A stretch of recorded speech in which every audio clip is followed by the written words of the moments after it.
نحمد ونصلی علی رسول الکریم اما بعد فاعوذ باللہ من الشیطان الرجیم بسم اللہ الرحمن الرحیم۔ ہم قرآن مجید کی تفسیر شروع کر رہے ہیں اور سورہ الفاتحہ آج کا سبق ہے، تو انشاءاللہ شروع کرتے ہیں۔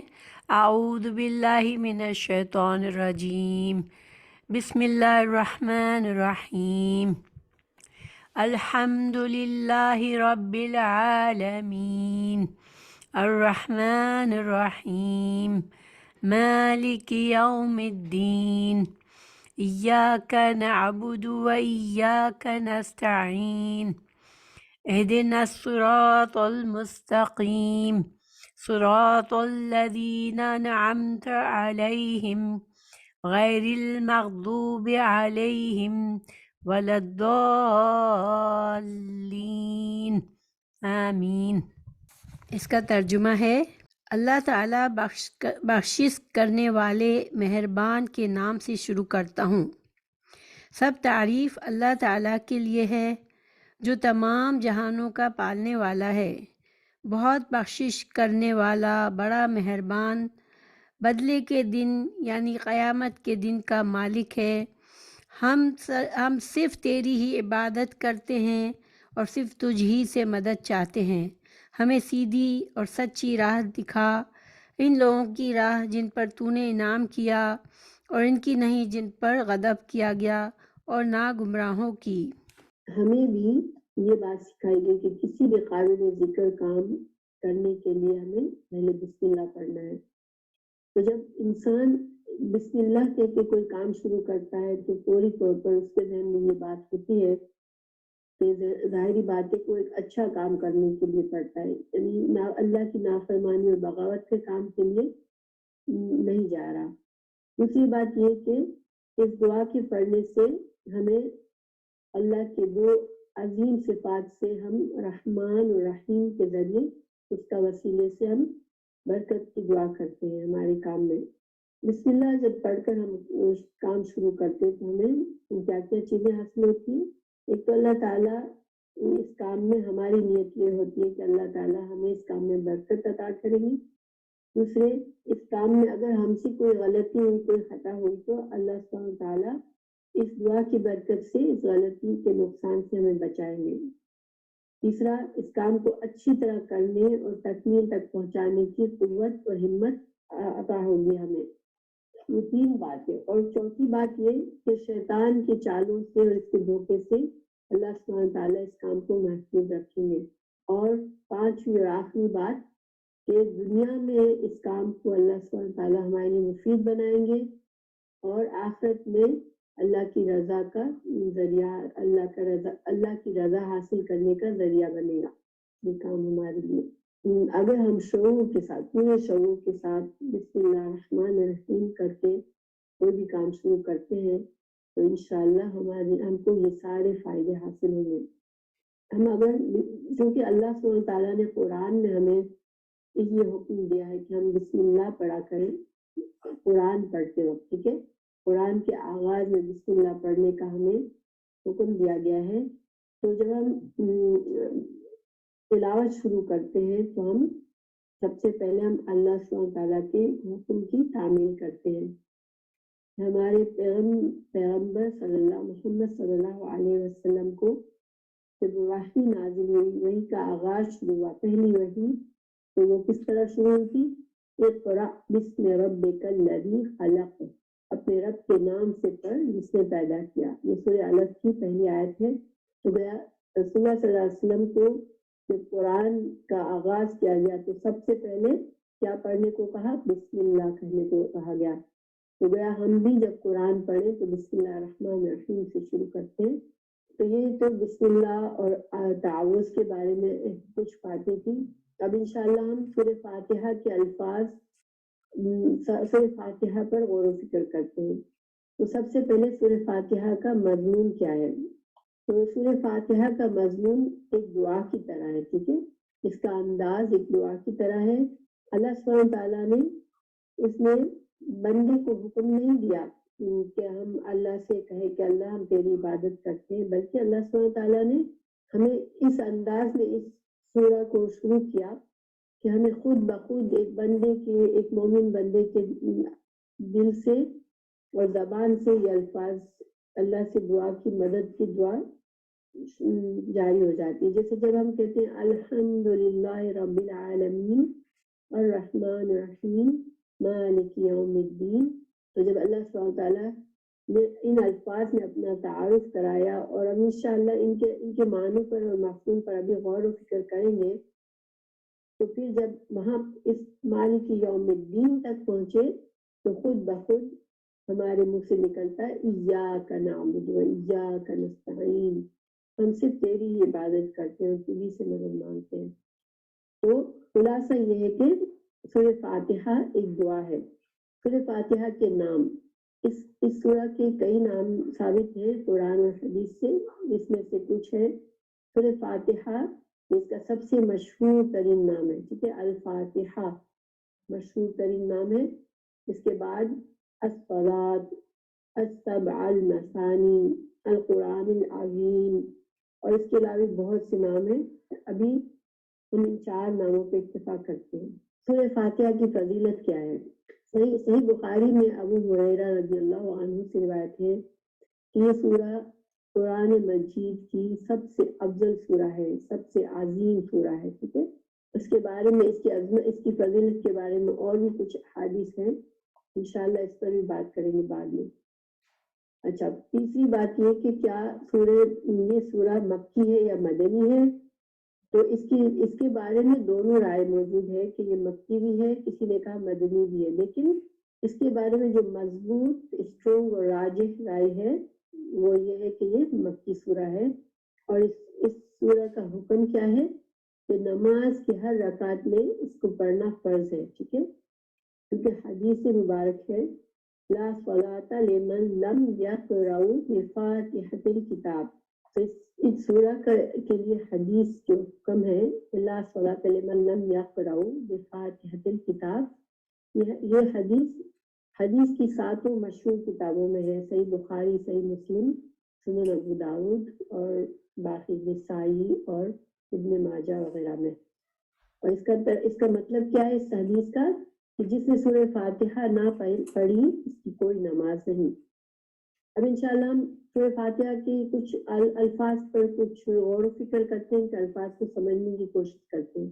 الفاظ سے پہلے میں تھوڑا سا آپ کو بتا دوں کہ عربی زبان میں جو ورڈز ہوتے ہیں وہ عام طور پر حروف اصلی سے بنے ہوئے ہوتے ہیں. حروف اصلی جو ہوتے ہیں وہ اکثر زیادہ تر 3 ہوتے ہیں. ٹھیک ہے، اور پھر جب انہی حروف اصلی کو مختلف سانچوں میں ڈالا جاتا ہے تو مختلف الفاظ بنتے ہیں جن کے معنی میں روٹ ورڈ کا یعنی کہ حروف اصلی کا میننگ بھی ہوتا ہے اور سانچے کا میننگ بھی ہوتا ہے. جیسے اس سانچے کو عربی میں وزن کہتے ہیں. مثال کے طور پر حمد پورے حمد کا روٹ ورڈ ہے یعنی حروف اصلی ہا میم دال.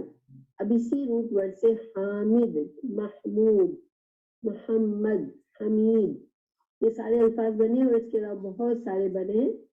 تو ان سب میں تعریف، حمد کا معنی تو ضرور ہوگا لیکن تھوڑا تھوڑا فرق ہوگا. جیسے حمد کا معنی ہے تعریف، حامد کا معنی ہے تعریف کرنے والا، محمود جس کی تعریف کی گئی، محمد یہ مصدر ہے، حمید بار بار تعریف کرنے والا.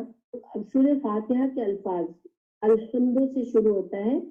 الحمد یہ 2 لفظوں سے مل کے بنا ہے، ال اور حمد.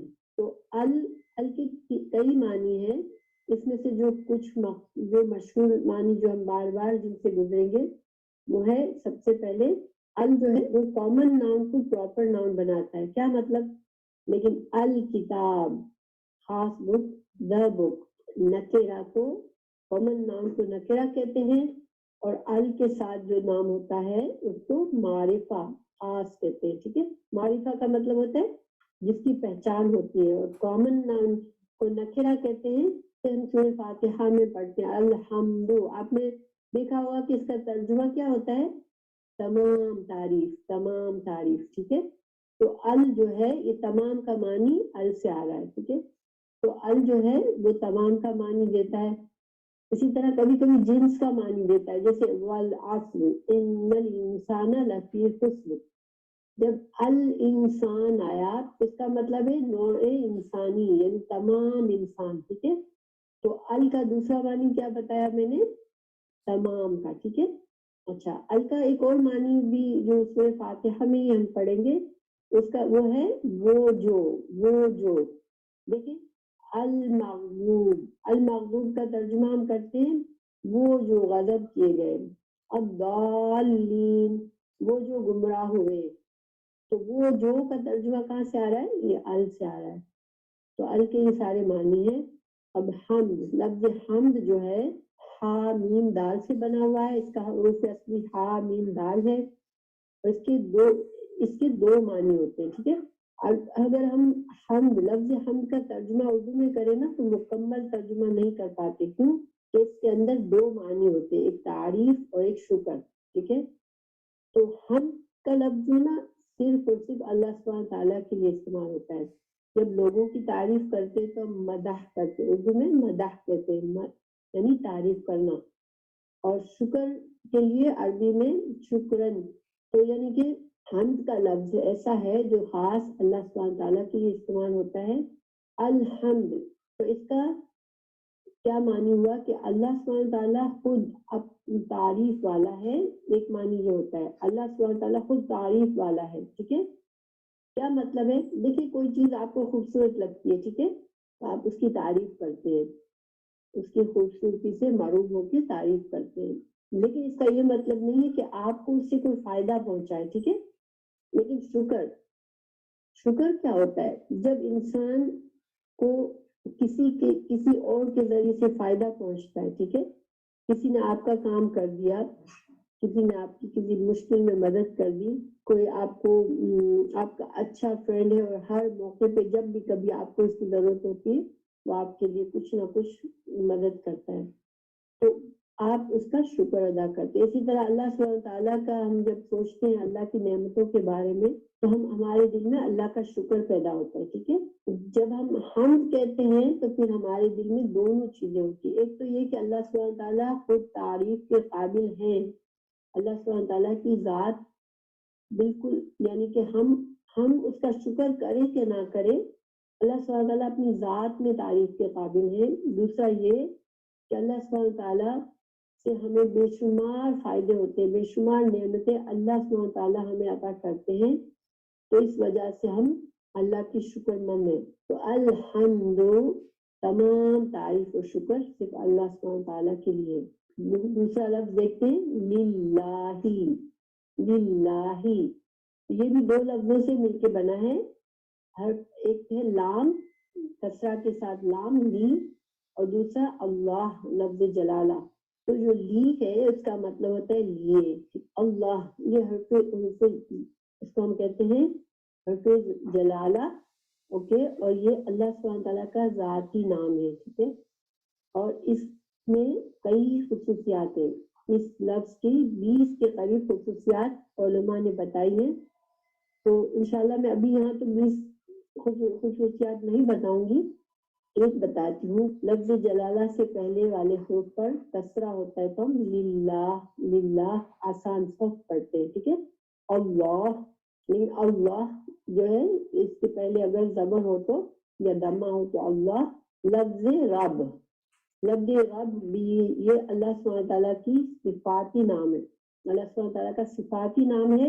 اور یہ لفظ جو ہے رب، یہ کسی انسان کے لیے نہیں استعمال ہو سکتا، صرف اللہ سبحانہ تعالیٰ کی صفت ہے. پرورش کرنے والا، کسی چیز کا مالک اور آقا، ٹھیک ہے.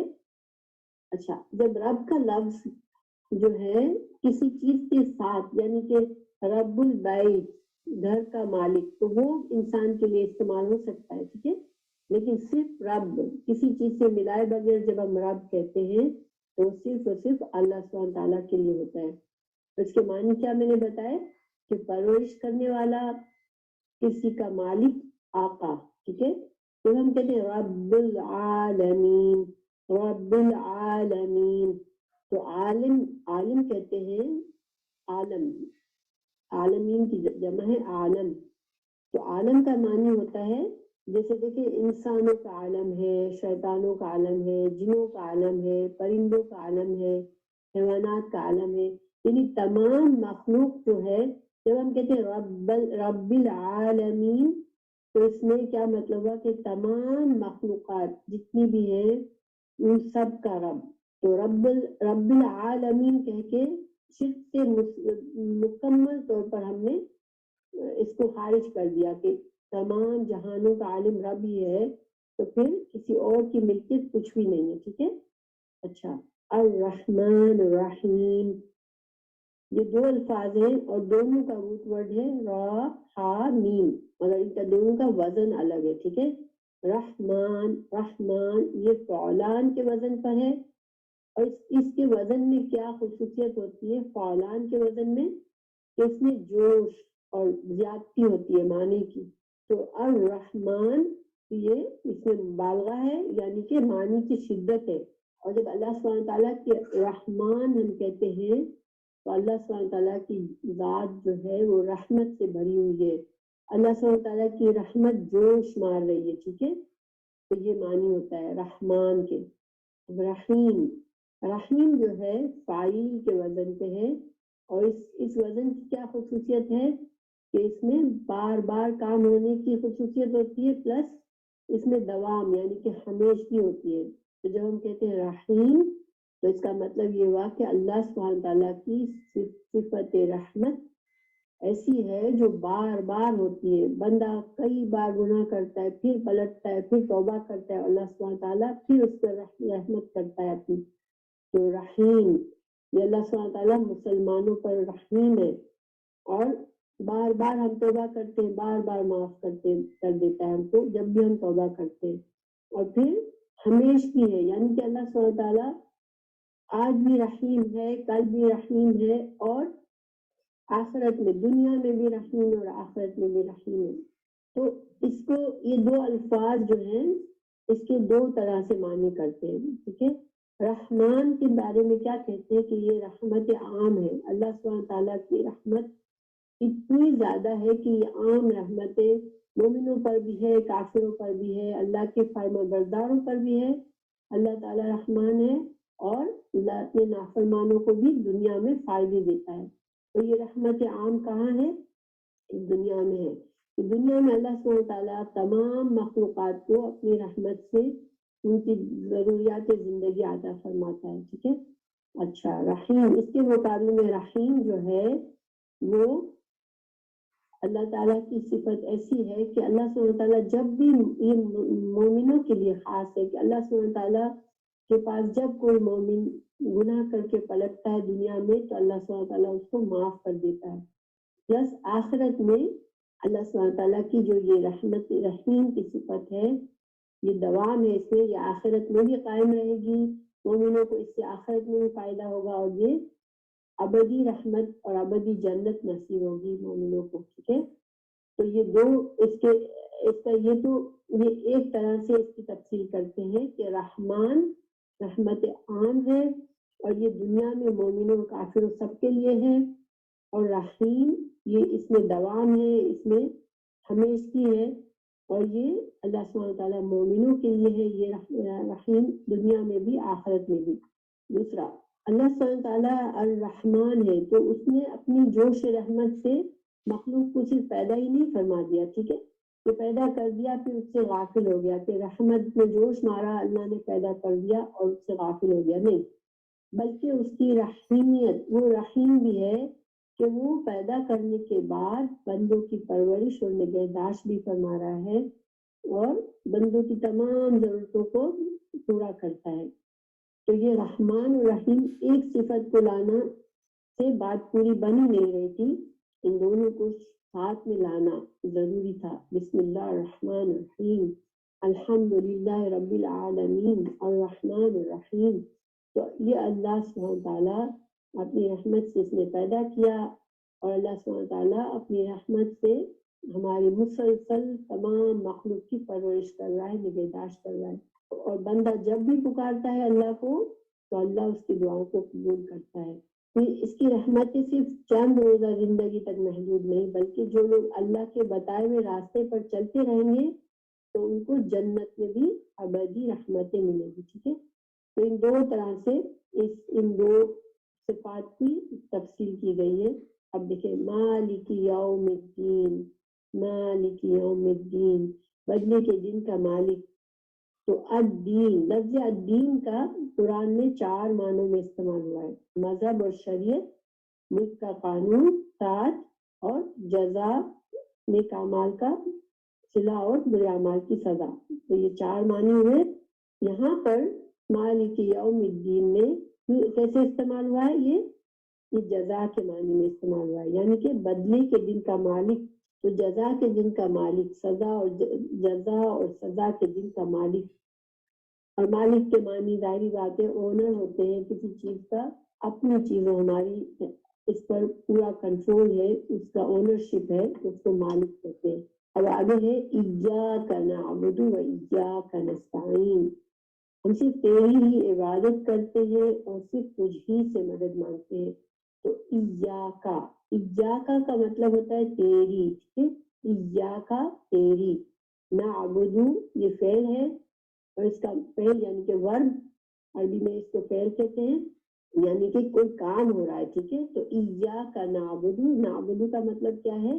نعبدو ہم عبادت کرتے ہیں. اور اس لفظ کے حروف اصلی کیا ہے؟ عین با دال. عبد کا مطلب غلام ہوتا ہے، عبد. اور اس کی لغت میں کیا معنی ہے؟ کہ اپنے آپ کو انسان بہت حقیر اور بہت ہی زیادہ مسکین ایسا سمجھے، بہت اس کی کوئی حیثیت ہی نہیں ہے، ٹھیک ہے. تو جب انسان ویسے بھی لفظ غلام، غلام کو دیکھیں کہ غلام کی کوئی حیثیت نہیں ہوتی، وہ اپنی ذات کا مالک نہیں ہوتا، اس کا مالک کوئی اور ہوتا ہے. تو اسی طرح عبد، ہم اللہ کے بندے ہیں، اللہ سبحانہ وتعالیٰ ہمارے مالک ہے. تو ہماری ذات کچھ بھی نہیں ہے، اتنی حقیر ہے، اتنی چھوٹی ہے، وہ کچھ بھی نہیں ہے، ٹھیک ہے.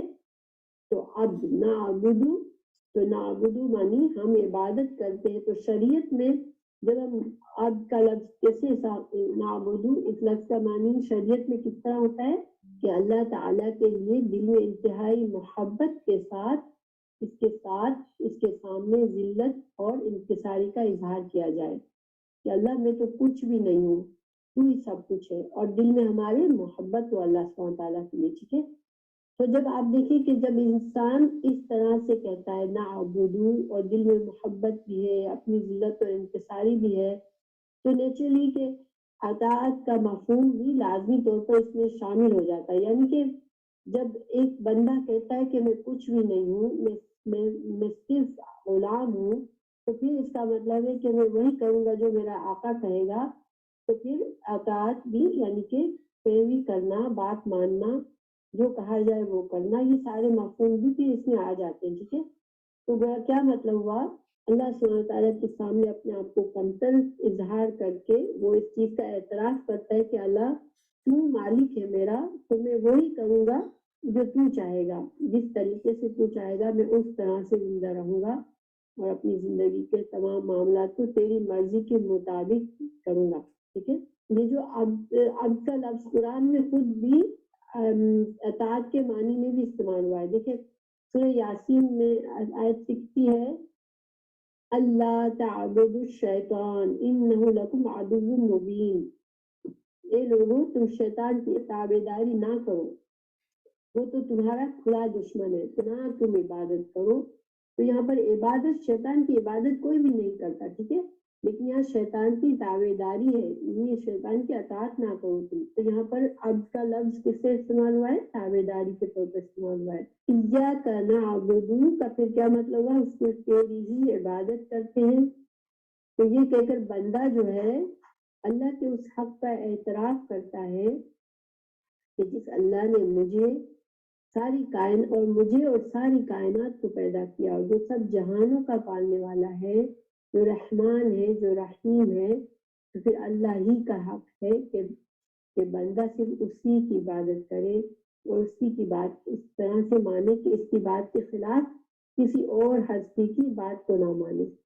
اسی طرح نستعین، ایاک نستعین. تو نستعین کا روٹ ورڈ ہے، حروف اصلی ہے عین، واو اور نون. اور اس کا مطلب جو لغت میں ہے وہ یہ ہے کہ جیسے دیکھیں مثال کے طور پر کوئی انسان کوئی کام کر رہا ہے، خود محنت کر رہا ہے، لیکن اس کو اس کام میں مشکل آ رہی ہے تو وہ کسی کی مدد مانگتا ہے. ہم جب نستعین کہتے ہیں تو اس کا مطلب یہ ہوا، ایاک نستعین کا کیا مطلب ہوا؟ یا اللہ میں تو کوشش کر رہا ہوں، میں تو محنت کر رہا ہوں کہ میں تیرا فرما بردار بن جاؤں، میں ہر چیز تیری مرضی سے کروں، لیکن مجھے یہ کام بہت مشکل ہے، تو میری مدد کر، میں تیری مدد چاہتا ہوں اس میں. ٹھیک ہے. دیکھیں کہ بندہ جو ہے جب اللہ کی عبادت کرنے کے لیے، خاص زندگی کے ہر پہلو میں اللہ کی اطاعت کرنے کے لیے اللہ کی توفیق کا محتاج ہوتا ہے. یہ کام اتنا آسان نہیں ہے کہ ہم کہیں کہ ہم اللہ سبحانہ تعالیٰ کی بالکل فرما بردار ہو جائیں، اس لیے کہ ہمارا نفس جو ہے وہ اس کے خلاف جاتا ہے. جب ہمیں اللہ کی مکمل فرما برداری کرنی ہے، بندہ بن کے یعنی کہ غلام بن کے رہنا ہے، تو اس کے لیے ہمارا نفس اس میں ہمارے اس چیز کو پسند نہیں کرتا. اس لیے کہ دیکھیں انسان کا نفس میں خود غرضی ہوتی ہے، وہ چیزیں جو چاہتا ہے ہر چیز اس کی مرضی سے ہو. تو ہم کو اپنی مرضی کو اگر اللہ کی مرضی کے تابع کرنا ہے تو یہ بہت مشکل کام ہے. اس وجہ سے بندہ جو ہے اللہ سے مدد مانگتا ہے. جب ہم یہ کہتے ہیں ایاک نعبد و ایاک نستعین، تو اس سے ایک فائدہ یہ بھی ہوتا ہے کہ صرف تیری عبادت کرتے ہیں، صرف تجھ سے مدد چاہتے ہیں. تو پھر ہم نے شرک کو بالکل ختم کر دیا. ہم اللہ سبحانہ تعالیٰ کے ساتھ اللہ کی ذات میں کسی کو شریک نہیں کرتے. ہماری بندگی بھی اللہ کے لیے، اور ہم تمام مدد مانگنا بھی اللہ ہی سے ہے. تو شرک کی نفی ہو جاتی ہے. ٹھیک ہے. اہدنا الصراط المستقیم، ہم کو راستہ دکھا، ہم کو ہدایت دے سیدھے راستے کی، سیدھے راستے کی ہدایت دے. تو لفظ ہدایت اہدنا، نا کا مطلب ہوتا ہے ہم کو، اہدے کا مطلب ہے ہدایت دے. ہدایت، لفظ ہدایت کا روپ دے ہا دال یا. اس کا کیا مطلب ہے؟ اہدنا، اہدنا. تو ہم پہلی بات یہ امر ہے، امر کا صیغہ ہے، اور ہم اللہ سبحانہ تعالیٰ سے التجا کر رہے ہیں کہ اللہ تو ہمیں ہدایت دے، ہدایت دے. اب ہدایت کیا ہوتی ہے؟ ہدایت میں 3 چیزیں ہیں. ٹھیک ہے. راستہ دکھا، نمبر 1 راستہ دکھا، نمبر 2 راستے پر چلنے کی توفیق عطا فرما، نمبر 3 منزل مقصود تک پہنچا. یہ 3 معنی پائے جاتے اہدے میں. ٹھیک ہے. ہدایت میں سورہ فاتحہ میں جب ہم کہتے ہیں اہدنا الصراط المستقیم، تو ہم اللہ سبحانہ تعالیٰ سے دعا مانگ رہے ہیں اور اللہ تعالیٰ سے التجا کر رہے ہیں کہ اللہ تو ہمیں صراط المستقیم یعنی سیدھا راستہ نہ صرف دکھا دے بلکہ اس پر چلنے کی توفیق بھی عطا کر دے، اور ہمیں منزل مقصود یعنی کہ جنت تک پہنچا دے. تو سورہ فاتحہ میں ہم اللہ سبحانہ تعالیٰ سے تینوں چیزیں مانگتے ہیں. ٹھیک ہے. اچھا، سیدھا راستہ کون سا ہے؟ سیدھا راستہ وہ ہے جو اللہ سبحانہ تعالیٰ نے خود اپنے بندوں کو دکھایا ہے. اب اللہ سبحانہ تعالیٰ نے خود بندوں کے لیے کھولا ہے. ٹھیک ہے. اور یہ وہ راستہ ہے جس کے ذریعے سے بندہ چل کر دنیا میں بھی فلاح پائے گا اور آخرت میں جنت پائے گا. ٹھیک ہے. آخرت کی کامیابی بھی اسی سے ملے گی اور دنیا کی کامیابی بھی اسی سے ملے گی. اس لیے کہ اللہ سبحانہ تعالیٰ نے ہمیں پیدا کیا ہے، وہ جانتے ہیں کہ ہمارے لیے کون سا طریقہ بہتر ہے دنیا میں بھی اور آخرت میں بھی.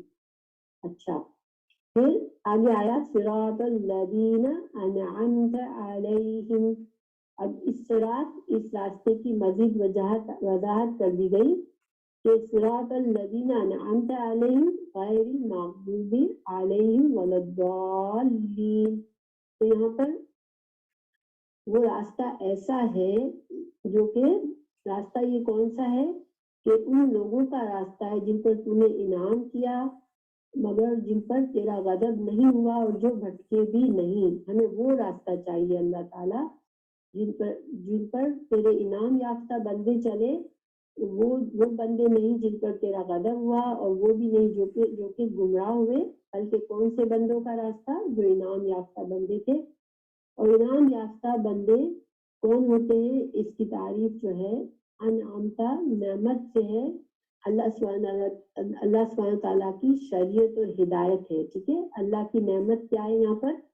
اللہ کی شریعت اور ہدایت ہے. تو یہ یہ وہ بندے جن پر انعام ہوا، یعنی کہ جن بندوں کو اللہ سبحانہ تعالیٰ کی شریعت و ہدایت ملی اور انہوں نے خوشی سے اس ہدایت کو قبول کیا، کھلے دل سے اس کو قبول کیا، دل و جان سے اس ہدایت کو قبول کیا اور اس کے اوپر اپنی زندگی گزاری اور اپنی تمام محنت اور کوشش اس پر صرف کی کہ وہ اس راستے سے نہ ہٹے اور اپنی جان مال جو بھی قربان کرنا پڑا، اپنے خواہشات کو مارنا پڑا، لیکن وہ اس راستے کو انہوں نے سیکریفائز نہیں کیا، اس راستے کو دل و جان سے اس کی نہ صرف قبول کیا بلکہ حفاظت کی اس کی، ٹھیک ہے، اللہ کی اس نعمت کی حفاظت کی۔ تو ان کا انجام کیا تھا؟ سورہ نساء میں ہمیں پتہ چلتا ہے کہ یہ کون سے لوگ تھے جنہوں نے اللہ کی ہدایت کو قبول کیا اور ان کو بہترین انجام ملا۔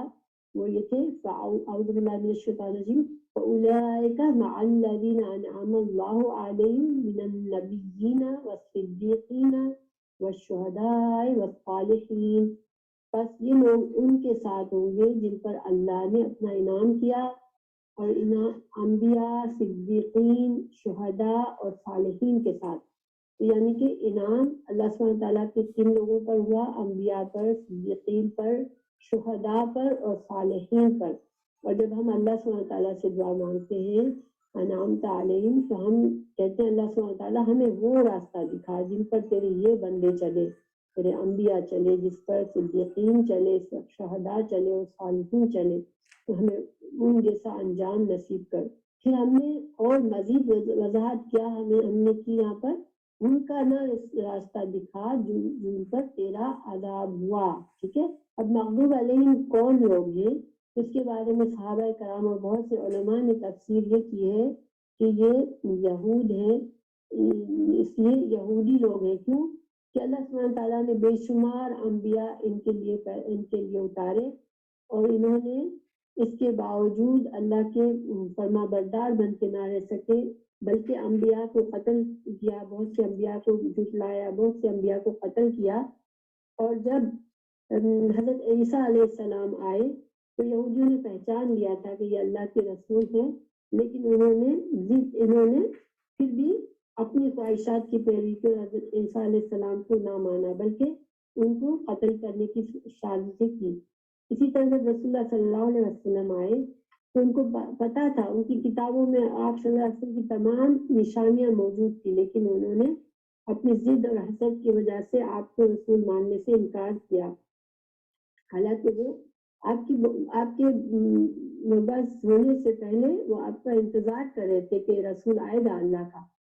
لیکن جب ان کو پتا چلا کہ یہ نبی تو بنی اسماعیل میں سے آ گیا، بنی اسرائیل کے بجائے، تو پھر یہ حسد اور بغض میں انہوں نے انکار کر دیا، تو اس وجہ سے اللہ کے غضب کا نشانہ ہوئے۔ یعنی کہ ان کے پاس علم تھا، لیکن اس کے باوجود انہوں نے اللہ کی فرما برداری نہ کی، عمل نہ کیا، تو وہ اللہ کے غضب کا شکار ہوئے۔ اچھا، پھر ولضالین، وہ لوگ جو گمراہ ہوئے، تو گمراہ یہ کون ہے؟ جنہوں نے خود پورا علم حاصل ہی نہ کیا بلکہ سنی سنائی باتوں پر مان لیا اور اندھی تقلید کر دی، دوسرے لوگوں کی اندھی تقلید کی، کبھی صحیح علم حاصل کرنے کی کوشش ہی نہ کی، تو پھر کیا نتیجہ ہوا؟ وہ گمراہ ہو گئے۔ اور اس کے بارے میں علماء نے یہ کہا کہ یہ نصارہ ہے، اور نصارہ کیونکہ دیکھیے نصارہ جو تھے ان کو کچھ لوگوں نے اپنی خواہشات کی پیروی میں، کچھ ان کے علماء نے، کچھ یہودی علماء نے ان کو گمراہ کرنے والا عقیدہ دیا کہ حضرت عیسیٰ اللہ کے بیٹے ہیں اور تین خدا ہے، فادر، سن اور ہولی گوسٹ۔ اور جو بعد والے تھے انہوں نے کبھی خود سے اللہ کی کتابوں کو پڑھنے، صحیح علم حاصل کرنے کی کوشش بھی نہیں کی، بلکہ ان پہلے والوں کی تقلید کرتے رہے، تو اس وجہ سے وہ بھی گمراہ ہو گئے۔ تو ہم کو اللہ سبحانہ تعالیٰ نے سکھایا کہ نہ ہمیں مغضوب علیہ کا راستہ چاہیے، نہ ہمیں ضالین کا راستہ چاہیے۔ تو مسلمان بھی آج بہت سے مسلمان آپ نے دیکھے تو قرآن اور سنت کے راستے انہیں تعلیم نہیں حاصل کرنی ہوتی ہے، صحیح علم نہیں حاصل کرنا ہوتا، بلکہ اندھی تقلید کرتے رہتے ہیں۔ ان کے خواہش کے مطابق کا دین ان کو چاہیے ہوتا ہے، اور ان کو جو بتا دیا گیا وہ بس اسی پر یقین کر کے بس اپنی زندگی بھر چلتے رہتے ہیں، ہمیں یہ بات سکھائی گئی کہ علم حاصل کرنا ضروری ہے. انسان اس سے عذاب سے بچ نہیں سکے گا. اگر انسان کہے گا کہ میں تو لاعلمی میں گمراہ ہو گیا تو وہ بچے گا نہیں. کیوں کہ اللہ سبحانہ تعالیٰ نے سورہ فاتحہ میں ہی بتا دیا، ہمیں ان چیزوں ان سے پناہ مانگنے کی سکھایا کہ جو جن پر غضب ہوا اور جو گمراہ ہوئے لاعلمی میں، ان سب سے اللہ ہمیں تو بچا، ہمیں ان کا راستہ دے جو کہ انعام یافتہ ہے. اور انعام یافتہ وہ لوگ تھے جن کو اللہ کا علم ملا، اللہ کی ہدایت کا علم ملا اور انہوں نے اس ہدایت کو قبول کیا. ٹھیک ہے، جو اللہ نے ہمیں قرآن اور حدیث اور رسول اللہ صلی اللہ علیہ وسلم کے ذریعے جو تعلیمات ہم کو پہنچائی ہے، ہمیں ان کی قدر کرنے والا اللہ بنائے کہ ہم جو ہے ان پر چل کر انعام یافتہ لوگوں کے راستے پر چل سکیں اور ہمیں ان جیسا انجام مل سکے انشاءاللہ. اچھا، سورہ فاتحہ کے بعد جو ہے آمین کہنا تو یہ مستحب ہے. اس کے بہت سی احادیث موجود ہیں اور اس کو آمین لمبا کر کے بھی پڑھ سکتے ہیں اور اس کو آمین ایسے بھی پڑھ سکتے ہیں. اور اس کے بارے میں دلائل میں ایک امام احمد اور ابو داود اور ترمذی میں حدیث ہے. وائل بن حجر سے روایت ہے، وہ کہتے ہیں میں نے سنا کہ نبی صلی اللہ علیہ وسلم نے پڑھا غیر المغضوب علیہم ولا الضالین آمین، اور آمین کہنے میں آپ نے اپنی آواز کو بلند کیا. اور اسی طرح دوسری احادیث سے ہمیں پتہ چلتا ہے کہ مسجد میں جب آپ صلی اللہ علیہ وسلم کی قیادت میں صحابہ کرام نماز پڑھتے تھے تو آمین کو آپ صلی اللہ علیہ وسلم جب پڑھتے آمین تو صحابہ بھی آمین کہتے اور مسجد گونج اٹھتی تھی ان کی آواز سے. اور ایک اور حدیث صحیح مسلم کی کہ جب تم میں سے کوئی نماز میں آمین کہے اور فرشتے آسمان میں آمین کہیں اور ان دونوں میں سے ایک کی دوسرے سے آمین مل جائے تو اس کے سابقہ تمام گناہ معاف کر دیے جاتے ہیں. تو یہ صحیح مسلم کی حدیث ہے. تو ہم نے ابھی تک سورہ فاتحہ کے لفظوں پر غور کیا.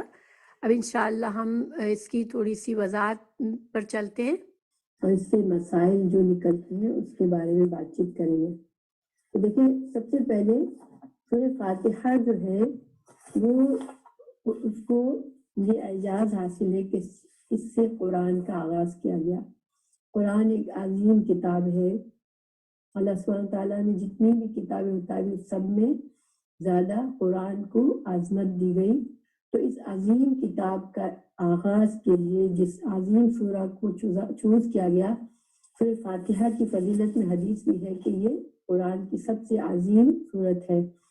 تو آخر کبھی آپ نے غور کیا کہ ان 7 آیت میں سے کیا بات ہے کہ اس کو قرآن کے آغاز کے لیے اس کا انتخاب کیا گیا؟ آخر ایسا کیوں ہے؟ ٹھیک ہے، ہم اس پر غور کرتے ہیں تھوڑا سا. سورہ فاتحہ جو ہے پورے قرآن کا خلاصہ ہے. علماء اس کو قرآن کا دیباچہ یعنی انٹروڈکشن بھی کہتے ہیں، قرآن کا خلاصہ بھی کہتے ہیں، قرآن کا مغز بھی کہتے ہیں. تو ایسا کیوں ہے؟ ٹھیک ہے، جب ہم کہتے ہیں الحمد، اس آیت کی سورہ کا آغاز الحمد سے ہوا ہے. اور الحمد یعنی کہ تمام قسم کی تعریف، تمام قسم کا شکر جو ہے وہ صرف اور صرف اللہ کے لیے، یعنی اللہ ہی صحیح معنوں میں حقدار ہے ہمارے شکر کا. کیوں اللہ سبحانہ تعالیٰ ہی حقدار ہے تمام شکر کا؟ تو اس کا جواب بتایا گیا کہ رب العالمین، اللہ جو ہے وہ رب العالمین ہے. اور رب کا معنی میں نے آپ کو بتایا تھا کہ رب کا معنی ہوتا ہے خالق، مالک اور مدبر. وہ اللہ جس نے پیدا کیا، اپنی مخلوق کو پیدا کیا اور پھر پیدا کر کے ایسے ہی نہیں چھوڑ دیا. ٹھیک ہے، ایک اس دنیا کا، اس کائنات کا نظام چل رہا ہے. یہ ایک بہت بڑا کارخانہ ہے جس میں ہر چیز اپنا کام کر رہی ہے. دیکھیے، سورج نکلتا ہے، روز سورج نکلتا ہے، روز غروب ہوتا ہے، زمین اپنے محور پر گردش کر رہی ہے، پھر ستارے ہیں، پھر چاند ہے، پھر ہوائیں چلتی ہیں. کہ ایک ایک چیز پر اگر ہم غور کریں تو ہر چیز جو ہے اس کو خاص ایسے ہی بنایا گیا ہے کہ وہ ہماری اس لائف کو سپورٹ کرے. تو یہ اللہ سبحانہ تعالیٰ نے اس کا ان باتوں کا ہمیں انکشاف کیا ہے. دیکھیں بہت سی جگہ میں قرآن میں یہ چیزیں آئی ہیں غور و فکر کے لیے. سورہ ملک میں اللہ سبحانہ تعالیٰ نے فرمایا ہے هو الذی جعل لکم الارض ذلولا فامشوا فی مناکبها وکلوا من رزقہ. وہی تو ہے جس نے تمہاری زمین کو تابع کر رکھا ہے. یعنی زمین ہمارے تابع ہے, ہماری خدمت کر رہی ہے. ٹھیک ہے, تو چلو اس کی چھاتی پر اور کھاؤ خدا کا اللہ کا رزق. اللہ سبحانہ تعالیٰ نے دوسری جگہ پر زمین کی اس خاصیت کو سورہ نبا میں بتایا, علم نجعل الارض مہادا, کہ ہم نے زمین کو تمہارے لیے فرش نہیں بنایا. اللہ سبحانہ تعالیٰ نے ہر چیز کو ویسا بنایا ہے ہمارے لیے پرفیکٹ, جیسے کہ ہماری زندگی کے لیے جو چیز جیسی ضروری ہے ویسا بنایا ہے اللہ نے. جب انسان غور کرتا ہے تو اس کو احساس ہوتا ہے کہ میرے مالک نے کبھی یہ ہمارا حساب ہوگا کبھی نہ کبھی. نعمتوں کا ایک جزا سزا ہونی ہے, ہمارے اچھے اعمال کے ہمیں بدلہ ملنا ہے, برے لوگوں کو برے اعمال کا اس کو سزا ملنی ہے.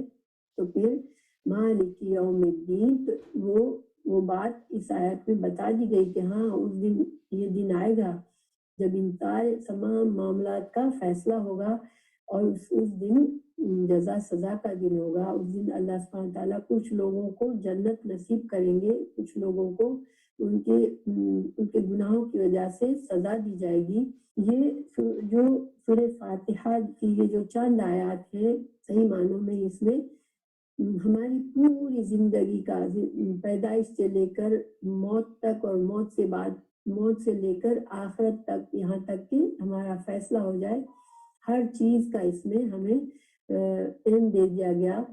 تو اس وجہ سے یہ جو ہے اتنی پاورفل سورہ ہے. ٹھیک ہے, لیکن یہی نہیں, ابھی آگے کی آیات پر بھی ہم غور کریں گے انشاءاللہ. الحمدللہ رب العالمین الرحمن الرحیم مالک یوم الدین. تو یہاں تک جب اگر بندے نے صحیح معنوں میں ان آیات کو سمجھا, ان پر غور کیا, تو اس کے دل میں اللہ سبحانہ تعالیٰ کی عظمت آئے گی, اللہ کا شکر آئے گا, اور وہ اپنے صحیح دل سے انسان اس کی گہرائی سے, اپنے دل کی گہرائی سے اللہ کا شکر کرتا ہے. اس میں جب انسان یہاں تک پہنچتا ہے مالک یوم الدین, تو پھر اس کو یہ احساس ہوتا ہے کہ مجھے اپنے مالک کے پاس اس دن جانا ہے اور اس کے سامنے کھڑا ہونا ہے, حساب دینا ہے. اس کو یہ پریشانی ہوتی ہے کہ پھر میں کیا کروں, میں کس طرح سے اپنے مالک کو راضی کروں. تو وہ بے اختیار کیا اٹھتا ہے, ایاک نعبد و ایاک نستعین. دیکھیں آپ اگر غور کریں, ابھی تک جو بندے کو, حالانکہ میں نے کہا تھا کہ سورہ فاتحہ ایک دعا ہے, لیکن دیکھیں ابھی تک اللہ سبحانہ تعالیٰ نے یہ نہیں کہا کہ بندو قل الحمدللہ, اس طرح نہیں کہا کہ کہو اللہ کے لیے تمام تعریف ہے. ٹھیک ہے, یا بندے نے اس طرح نہیں کہا کہ اقول الحمدللہ, اللہ میں کہتا ہوں کہ تمام تعریف اللہ کے لیے. نہیں, یعنی کہ ابھی تک صرف ایک خبر کے انداز میں بات کہی جا رہی ہے کہ ایک طرح سے بندے کو اطلاع دی جا رہی ہے.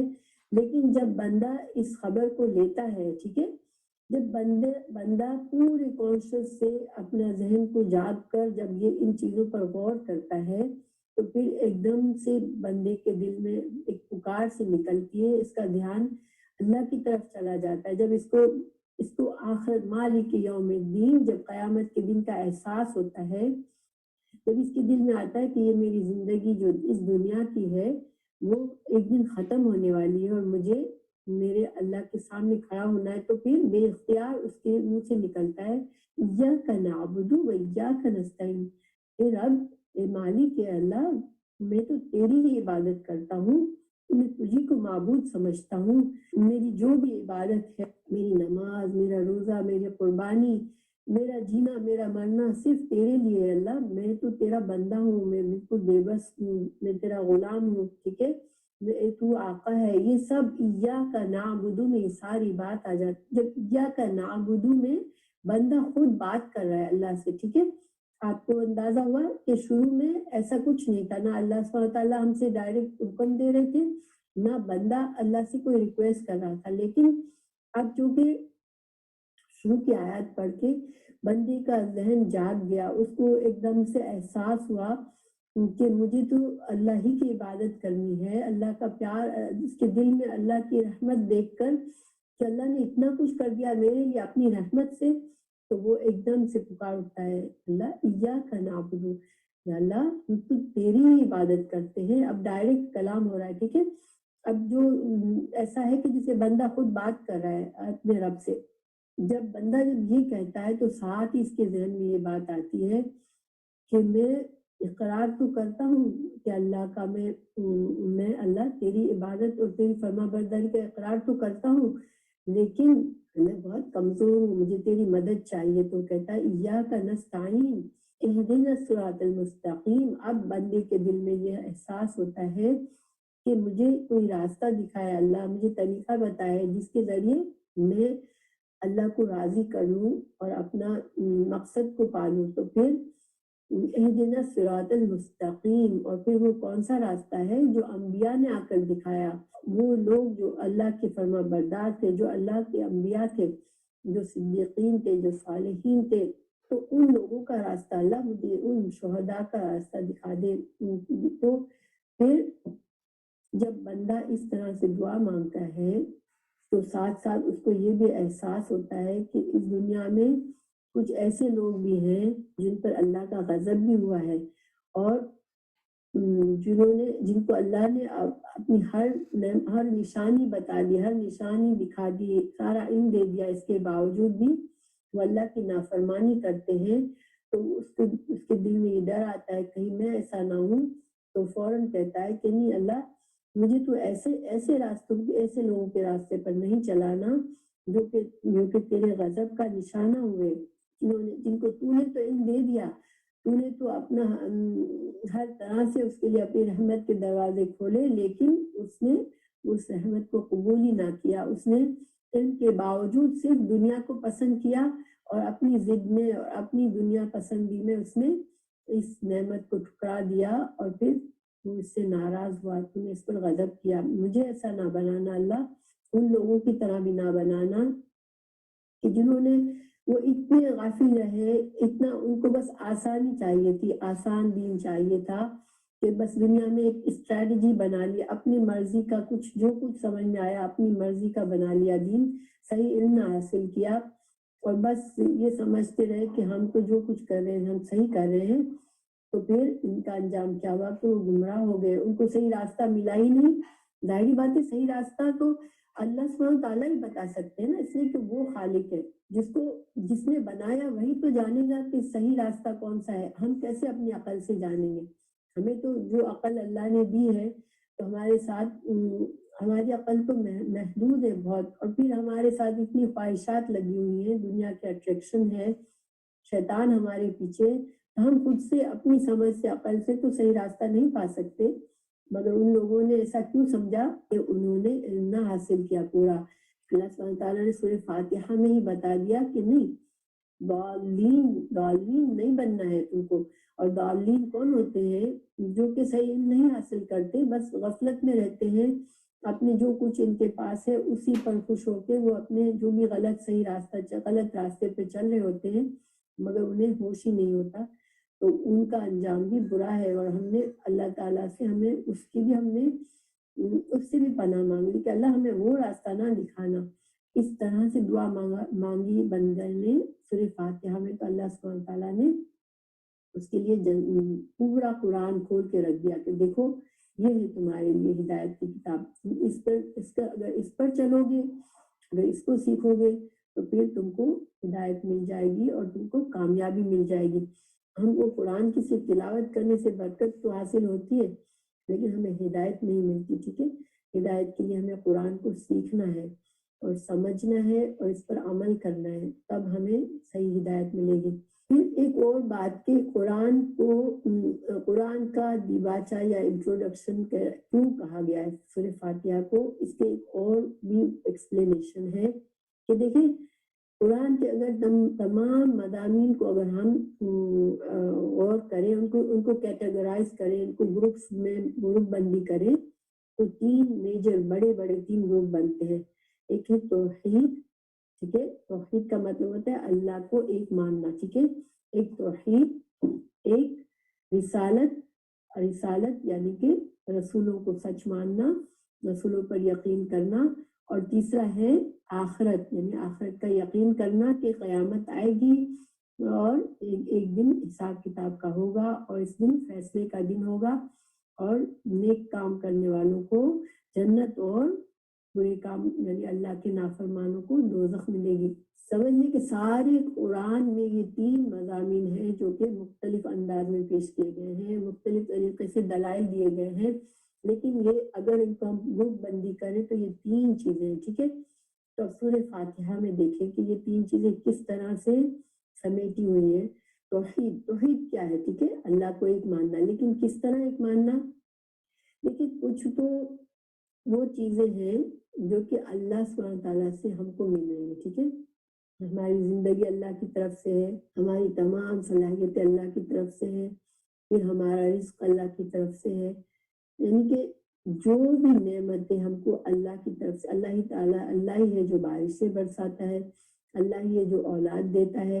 یعنی جو بھی نعمتیں ہمیں دنیا میں ملتی ہیں وہ اللہ سبحانہ تعالیٰ کی طرف سے جو نعمتیں ہمیں ملتی ہیں، ان نعمتوں میں ہم کو یہ یقین رکھنا کہ اللہ اکیلا ہے. ٹھیک ہے. کیا مطلب ہے؟ یعنی کہ کوئی اور معبود، کوئی خدا اور نہیں ہے جو اللہ کا شریک ہو، جو کہ ہم کو یہ چیزیں دے رہا ہے. ٹھیک ہے.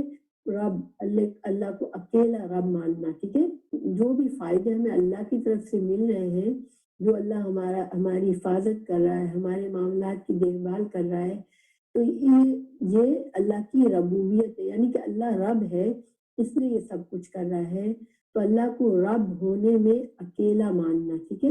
ایک تو یہ ہے اللہ سبحانہ تعالیٰ کے، چونکہ اللہ ہی ہمارا رب ہے اور ہم اس کی عبادت کرتے ہیں، ہم نمازیں پڑھتے ہیں، ہم قربانی دیتے ہیں، صدقہ کرتے ہیں، نیک کام کرتے ہیں، بندے کی طرف سے اللہ کے جو بھی حق ادا ہو رہے ہیں. ٹھیک ہے. یہ اللہ کا حق ہے کہ ہم اللہ کے لیے نماز پڑھیں، یہ اللہ کا حق ہے کہ ہم اللہ کے لیے روزہ رکھیں، یہ اللہ کا حق ہے کہ ہم نیک کام کریں. تو بندہ کبھی بھی اللہ کے حق پورے تو نہیں کر سکتا، لیکن بندے کا یہ فرض ہے کہ وہ اپنی پوری کوشش کرے کہ اللہ کے ان حقوق کو، جو فرائض کی شکل میں، جو نفلوں کی شکل میں، جو سنت کی شکل، یعنی کہ جس طرح بھی اللہ سبحانہ تعالیٰ نے جو بھی احکامات ہم کو دیے ہیں ان کو پورا کرنا یہ اللہ کا ہم پر حق ہے. ٹھیک ہے. اللہ کے احکامات کو پورا کرنا یہ بندے کے اوپر اللہ کا حق ہے. اللہ کا حق پورا کرنے میں، یعنی کہ اللہ کو اکیلا معبود ماننے میں اللہ اکیلا ہے. یعنی ہمارا کوئی اور اللہ کے سوا کوئی اور معبود نہیں ہے. ہم کوئی بھی نیک کام کرتے ہیں تو صرف اللہ کی خاطر کرتے ہیں. ٹھیک ہے. تو یہ توحید کا ایک اور جز ہے. پہلا جز کیا تھا کہ رب ماننے میں اللہ کو اکیلا ماننا. دوسرا کیا ہے؟ اللہ کو معبود ماننے میں کہ عبادت ہماری صرف اور صرف اللہ کے لیے ہے، اس میں اس کو اکیلا ماننا. اور تیسرا جز ہے اللہ کی صفات میں اس کو اکیلا ماننا. دیکھیں ہم رحمان، الرحمن، الرحیم، اس کے علاوہ الحی، القیوم، اور جتنے بھی اللہ کے نام ہیں، اسماء حسنہ ہیں، جو بھی اللہ کی صفات ہیں، اللہ کلام کرتا ہے، اللہ کا ہاتھ ہے، اللہ کا عرش ہے، تو یہ سارے اللہ بصیر ہے، اللہ سمیع ہے، اللہ ہماری ساری باتیں سنتا ہے. تو ان سب چیزوں میں اللہ کی صفات پر یہ یقین رکھنا کہ جو بھی اللہ کی صفات ہمیں بتائی گئی ہیں وہ صرف ایسی ہے کہ وہ صرف اور صرف اللہ کی خاص صفات ہے. یعنی نہ ہم اس کی کوئی مثال ڈھونڈ سکتے ہیں، نہ ان صفات کے برابر کوئی اور چیز ایسی ہو سکتی ہے کہ کسی کی صفات ایسی ہو. یعنی اللہ کی صفات ایسی ہے جو اس کی شان کے لائق ہے، اور نہ ہم اس کی مثال جانتے ہیں اور نہ ہم کسی کو اس کے برابر ٹھہرا سکتے ہیں. ٹھیک ہے. تو اس میں اکیلا جاننا اللہ کو. تو یہ توحید جو ہے، دیکھیں سورہ فاتحہ میں 3 قسم کی یہ توحید کا ذکر آ گیا. رب کہہ کر، رب العالمین کہہ کے اللہ کے رب ہونے میں اللہ کی توحید آ گئی. پھر ایاک نعبد، جب بندے نے کہا تو معبود ماننے میں کہ میں حق ادا کرتا ہوں اللہ، تیری عبادت کا حق ادا کرنے کی کوشش کرتا ہوں، تجھ کو معبود مانتا ہوں۔ تو معبود ماننے میں اکیلا کا اعتراف بندہ کرتا ہے تو یہ توحید بھی آ گئی۔ اور پھر الرحمن الرحیم، اللہ کی جو دو عظیم ترین صفات ہیں الرحمن الرحیم، اس میں ہم نے اللہ کو اکیلا مانا کہ نہ کوئی اللہ کی طرح رحمان ہے نہ اللہ کی طرح رحیم ہے۔ اللہ ایسے ہی رحمان ہے جیسی اس کی شان ہے، اور اللہ ایسا ہی رحیم ہے جو اس کی شان کے لائق ہے۔ تو یہ توحید جو ہے اس کا مضمون سورہ فاتحہ میں ایک سمجھ لے کہ سارے قرآن کا جو نچوڑ ہے نا توحید کے مضمون کا، وہ سارا ان 3 آیات میں ہے، ٹھیک ہے۔ پھر رسالت کا کہاں ہے؟ رسالت سے پہلے ہم آخرت کی بات کر لیتے ہیں، ٹھیک ہے۔ آخرت کا ہے مالک یوم الدین میں، آخرت پر یقین رکھنا یہ اسلام کا ایک حصہ ہے۔ جب ہم مالک یوم الدین کہتے ہیں تو اس کا مطلب ہے کہ ہم جانتے ہیں کہ آخرت کا ایک دن ہے جس میں کوئی بھی کسی کا بھی کوئی حق، کوئی بھی رائٹ نہیں ہوگا۔ دنیا میں دیکھیں ملکیت ہوتی ہے نا لوگوں کی، جیسے اللہ سبحانہ تعالیٰ نے کسی کو گھر دیا ہے تو وہ اس گھر کا مالک ہے، کسی کو اللہ نے بادشاہ بنایا ہے تو اس ملک کا مالک ہے۔ لیکن آخرت کے دن کسی کے پاس کوئی اختیارات نہیں ہوں گے۔ ہر بندہ چاہے وہ دنیا میں بادشاہ تھا یا وہ فقیر تھا یا کوئی بھی تھا، سب کے سب اللہ کے سامنے بے بس کھڑے ہوئے ہوں گے۔ وہ یہ یقین رکھنا کہ ہاں آخرت ہے، تو یہ اس مالک یوم الدین سے آخرت کا عقیدہ ثابت ہوتا ہے، جس کا قرآن میں پھر مختلف جگہوں پہ مختلف طریقوں سے آخرت کو سمجھایا گیا ہے، ٹھیک ہے۔ تو 2 باتیں ہو گئی۔ تیسری بات رسالت۔ تو رسالت کیسے ثابت ہوتی ہے؟ سورہ فاتحہ سے۔ دیکھیں جب بندہ اللہ سے راستہ مانگتا ہے، ہدایت مانگتا ہے، تو ظاہری بات ہے ہدایت اللہ سبحانہ تعالیٰ، ہدایت کا مطلب ہے کہ اللہ تعالیٰ ہمیں ساری وہ باتیں بتائے جو اللہ جن سے خوش ہوگا ہم سے، اور وہ باتیں بتا دے جن سے اللہ ہم سے ناراض ہوگا۔ تو اب یہ باتیں ہمیں کہاں سے پتہ چلے گی؟ اس کے لیے اللہ تعالیٰ ایسے انبیاء بھیجے گا جن کو اللہ وحی کے ذریعے یہ باتیں بتائے گا۔ جیسے کہ ہر انسان پر تو اللہ تعالیٰ ڈائریکٹ نہیں بتاتا نا، یہ تو ہر انسان کو تو انسانوں کے لیے انبیاء آتے ہیں، تو یہ رسالت کا بھی اس میں ثبوت مل گیا، ٹھیک ہے۔ تو سورہ فاتحہ میں وہ 3 مضامین کا سارا نچوڑ موجود ہے جو کہ پورے قرآن میں پوری تفصیل سے مختلف طریقوں سے بتایا گیا ہے۔ سورہ فاتحہ سے ثابت ہونے والے مسائل پر غور کرتے ہیں، ٹھیک ہے۔ سورہ فاتحہ کے لیے کیا حکم ہے کہ ہر نماز میں ہمیں 5 نمازیں فرض ہیں، اور اس کے علاوہ جو بھی نفلی سنتیں جو پڑھتے ہیں، نفل نماز پڑھتے ہیں، تو ہر فرض یا نفل نماز کی ہر رکعت پہ شروع میں ہمیں سورہ فاتحہ پڑھنا فرض ہے، لازم ہے، ٹھیک ہے۔ کیوں؟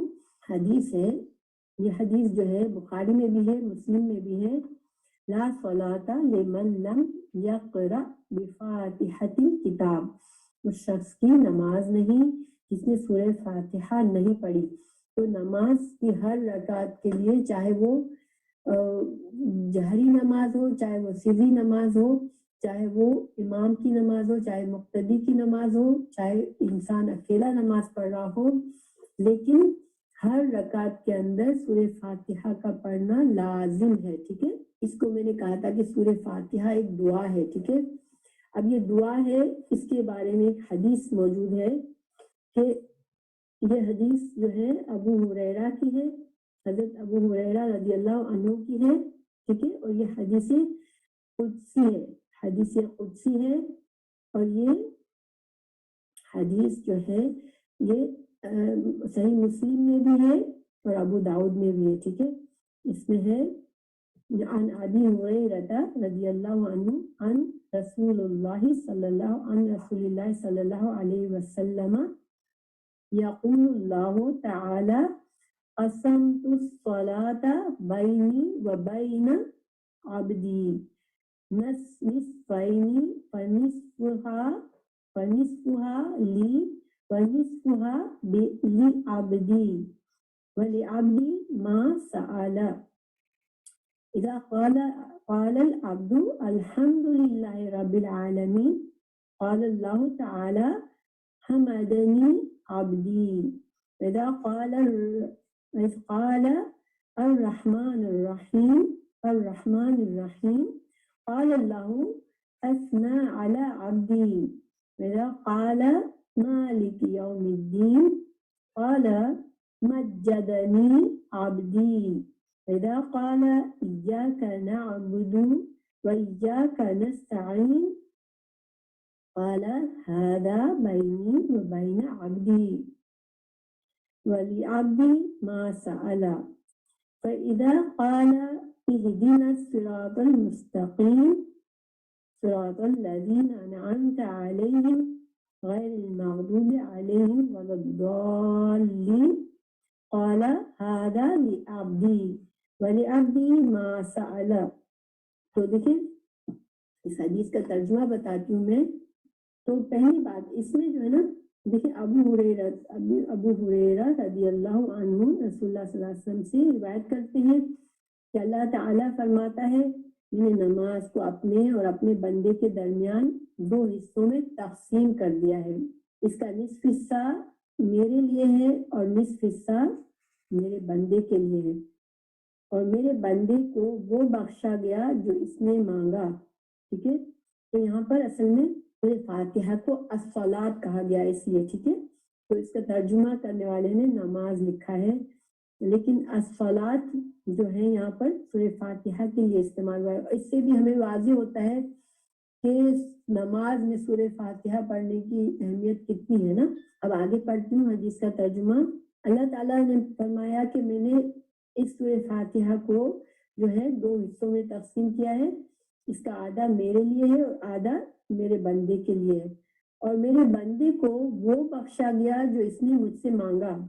ٹھیک ہے، پھر اللہ تعالیٰ فرماتے ہیں جب بندہ الحمدللہ رب العالمین کہتا ہے تو اللہ تعالیٰ فرماتا ہے میرے بندے نے میرا شکریہ ادا کیا.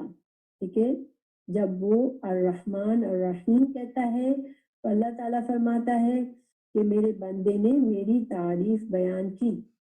اور جب وہ مالک یوم الدین کہتا ہے تو اللہ تعالیٰ فرماتا ہے کہ میرے بندے نے میری بڑائی بیان کی. جب بندہ ایاک نعبد و ایاک نستعین کہتا ہے تو اللہ تعالیٰ فرماتا ہے کہ یہ حصہ میرے اور میرے بندے کے درمیان مشترک ہے، اور میں نے اپنے بندے کو وہ بخشا جو اس نے مانگا. پھر جب بندہ اہدنا الصراط المستقیم صراط الذین انعمت علیہم غیر المغضوب علیہم ولا الضالین کہتا ہے تو اللہ تعالیٰ فرماتا ہے یہ میرے بندے کے لیے ہے، میں نے اپنے بندے کو وہ بخشا جو اس نے مانگا. دعائیں تو بہت سی مسنون دعائیں سکھائی گئی ہیں، قرآن میں بھی بہت سی دعائیں سکھائی گئی ہیں، لیکن کسی دعا کے لیے اس طرح سے کوئی حدیث نہیں آئی ہے کہ بندہ ایک ایک لفظ کہے اور اللہ تعالیٰ اس کا جواب دے. ٹھیک ہے، یہ بہت ہی عظیم حدیث ہے، اور اس سے سورہ فاتحہ کی عظمت کا ہمیں پتہ چلتا ہے. سوال یہ پیدا ہوتا ہے کہ آخر ایسا کیا بات ہے، کیوں اللہ تعالیٰ نے اس دعا کو اتنی اہمیت دی ہے. تو دیکھیں اگر ہم غور کریں تو اس میں بندہ کیا مانگ رہا ہے اللہ سے بندہ ہدایت مانگ رہا ہے. ٹھیک ہے، اہدنا ہدایت دے ہم کو، تو ہدایت مانگ رہا ہے. اب ہدایت کیا چیز ہے؟ جیسے کہ میں نے پہلے بتایا تھا کہ ہدایت ہے راستہ، صحیح راستہ جو اللہ کی طرف بندے کو لے جائے گا. وہ راستہ اللہ کی مجھے دکھا، اس پر چلا اور مجھے اس پر چلنے کی توفیق عطا کر اور مجھے جنت تک پہنچا دے.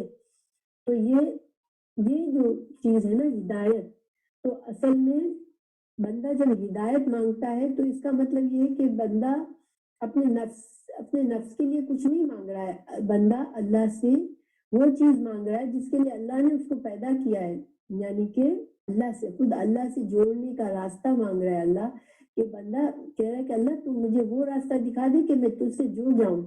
تو یہ اللہ کی محبت بندے کے دل میں ہے اور بندہ چاہتا ہے کہ وہ اللہ سے جڑ جائے. تو یہ ایسی دعا ہے کہ اللہ تعالیٰ نے اسی لیے تو بندے کو پیدا کیا ہے، کہ یہی تو اللہ نے بندے کا مقصد بنایا ہے کہ بندہ دنیا میں چونکہ ہمیں اختیار دیا گیا ہے، ہم چاہے تو اللہ سے جڑے چاہے تو نہ جڑے. تو لیکن اگر ہم جڑ جائیں گے اپنی خواہش سے، اپنی مرضی سے، اپنے اختیار سے، تو یہی ہماری زندگی کا مقصد ہے۔ تو پھر جب بندہ اس طرح سے اللہ سے وہ چیز مانگ رہا ہے جو اس کو اللہ سے جوڑے گی، تو پھر اللہ سبحانہ وتعالیٰ اس دعا کی اہمیت بھی، اس دعا کو اتنی اہمیت بھی دے رہے ہیں کہ اللہ تعالیٰ فوراً سے اس دعا کے قبولیت کا اقرار کر رہے ہیں۔ اور دوسری بات دیکھیں کہ اگر ہم عقل سے سوچیں، ٹھیک ہے، اگر بندہ اپنے عقل سے سوچتا ہے نا، تو پھر ہم کو اپنے فائدے دنیا کی چیزوں میں نظر آتے ہیں۔ یعنی کہ سب انسان کو اتنی سمجھ اللہ نے دی ہے کہ انسان کو پتہ ہے کہ میرا کیا فائدہ ہے دنیا میں، تو وہ اپنے فائدوں کے لیے مسلسل اسٹرگل کرتا ہے۔ لیکن انسان کی عقل سے یہ جو راستہ اللہ تک پہنچانے والا راستہ ہے، وہ انسان کی عقل سے نہیں مل سکتا ہے نا۔ کیوں نہیں مل سکتا؟ اس لیے کہ یہ راستہ تو مشکل بھی ہے، اس میں ہمارے نفس کے لیے بہت آسانی نہیں ہے۔ انسان کا نفس تو آسانی چاہتا ہے، آرام چاہتا ہے، لیکن یہ راستہ جو ہے تھوڑا مشکلات والا ہے۔ آپ کو پتہ ہے کہ جنت کا راستہ جو ہے وہ مشکلات سے چھپا ہوا ہے۔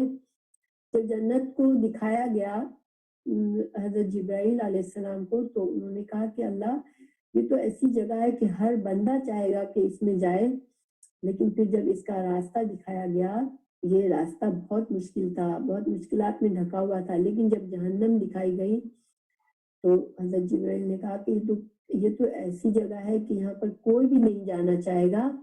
لیکن جب اس کا راستہ دکھایا گیا تو پھر وہ راستہ اتنا آسان اور اتنا اٹریکٹیو تھا کہ ہر بندہ اس راستے پر چلنے کے لیے دنیا میں جدوجہد کرتا ہے، کوشش کرتا ہے۔ اسی وجہ سے انسان اپنی عقل سے سیدھے راستے کو نہیں ڈھونڈ سکتا، ٹھیک ہے۔ یہ تو ثابت ہے کہ انسان صرف اپنے عقل کے ذریعے نہیں بلکہ اللہ کا محتاج ہے کہ اللہ ہی رہنمائی کرے اور اللہ ہی توفیق دے کہ ہم اس پر قائم ہو جائے۔ تو اس وجہ سے ہمیں اس راستے کے لیے اصل میں دعا کی ضرورت ہے۔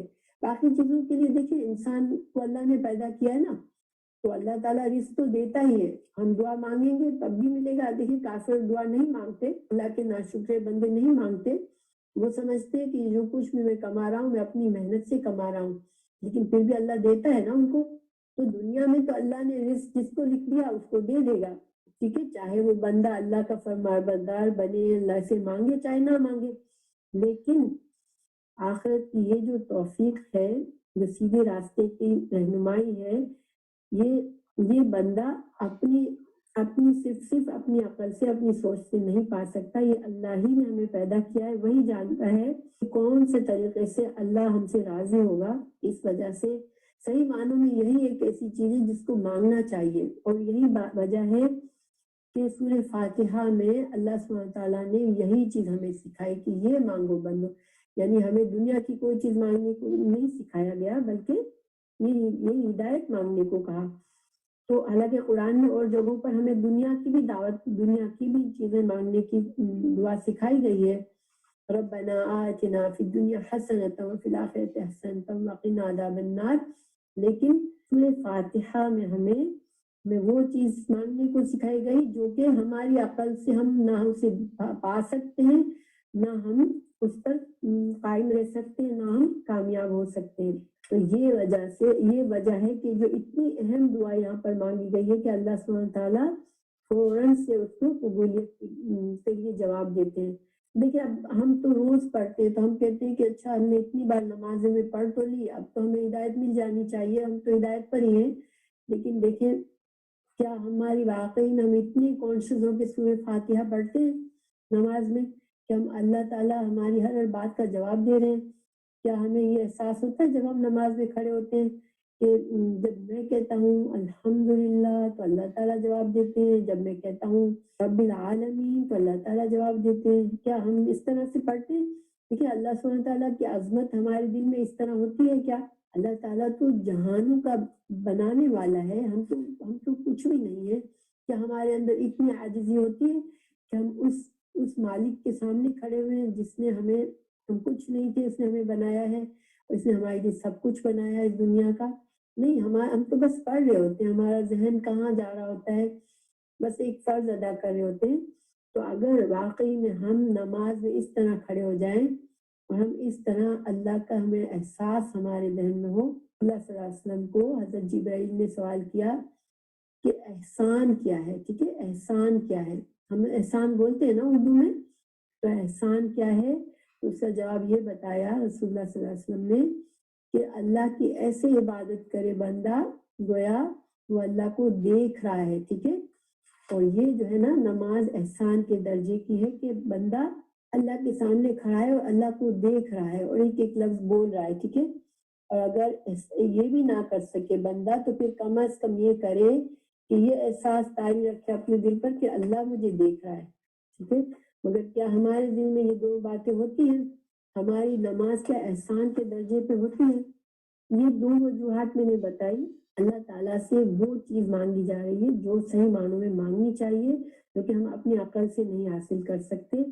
دعا کا ایک طریقہ ہوتا ہے، ٹھیک ہے، ہم دنیا میں بھی دیکھیں اگر ہم کسی بڑے سے کوئی چیز مانگنا چاہتے ہیں تو ہم کیسے کرتے ہیں؟ ہم اس کی پہلے تعریف کرتے ہیں، کوئی ایسی بات کہتے ہیں جو اس کو دل کو اچھی لگے، پھر ہم اس سے وہ چیز مانگتے ہیں، ٹھیک ہے، تو دعا کا بھی ہمیں وہ طریقہ سکھایا گیا ہے کہ اللہ سبحانہ تعالیٰ سے پہلے اللہ کی حمد و ثنا کرو، پھر رسول اللہ صلی اللہ علیہ وسلم پر درود بھیجو، پھر دعا مانگو، رائٹ؟